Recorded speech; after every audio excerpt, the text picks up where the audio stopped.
Beaucoup de choses. On a atteint un objectif qui n'était pas évident à la base, qui était de collecter un grand nombre de données issues du retail physique et du retail online. Donc concrètement, on a aujourd'hui 30 millions de profils d'acheteurs du produit du quotidien à travers des enseignes comme Monoprix, Casino, Franprix, Leader Price. Et également des acheteurs Internet, ce qu'on appelle le non alimentaire, avec des enseignes comme Sarenza ou Cdiscount. Et donc, on a collecté ces 30 millions de profils.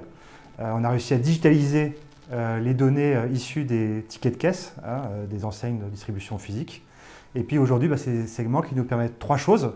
La première, c'est d'améliorer la connaissance client pour l'ensemble des marques qui sont distribuées par les enseignes du groupe Casino.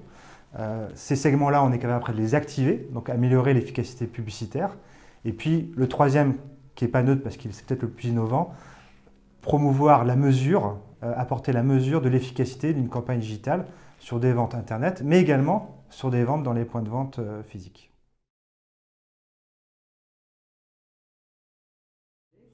Ouais, c'est presque un paradoxe parce que Médiamétrie nous disait récemment qu'il y avait un internaute sur deux qui avait déjà réalisé un achat d'un produit alimentaire sur Internet. Pour autant, ça reste encore des produits qui sont essentiellement distribués dans les points de vente physiques. Et puis les annonceurs liés à cette industrie-là sont encore très, très télécentriques.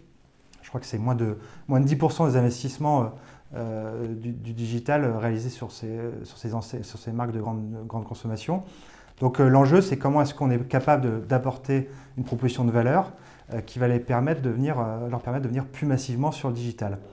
Et ça, c'est clairement ce qu'on est en train de faire et ce qu'on a fait déjà maintenant depuis quelques mois, puisque cette donnée issue des enseignes du groupe Casino, on est capable de l'associer à un point de contact digital.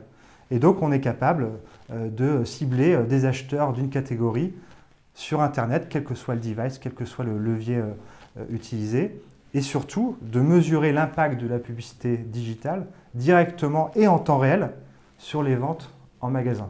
Donc cette prouesse-là, elle fonctionne. Donc on pense que c'est une des bonnes manières de faire augmenter la quote-part des investissements de ces marques-là sur le digital.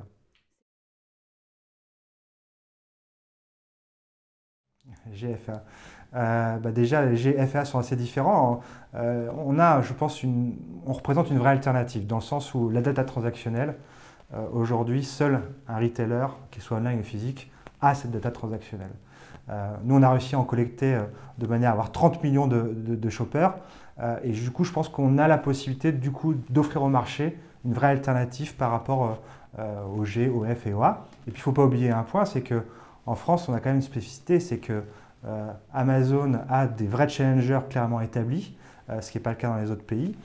Et puis, quand on parle de produits du quotidien, aujourd'hui, c'est encore des enseignes de distribution physique historiques qui génèrent la plupart des transactions. À partir du moment où on est capable de récupérer ces données-là, on se met comme étant une vraie alternative aux GAFA, aux plateformes américaines. Ça rééquilibre un peu le rapport de force de relation qu'on peut avoir à eux, et je crois que le marché en attend de ces alternatives.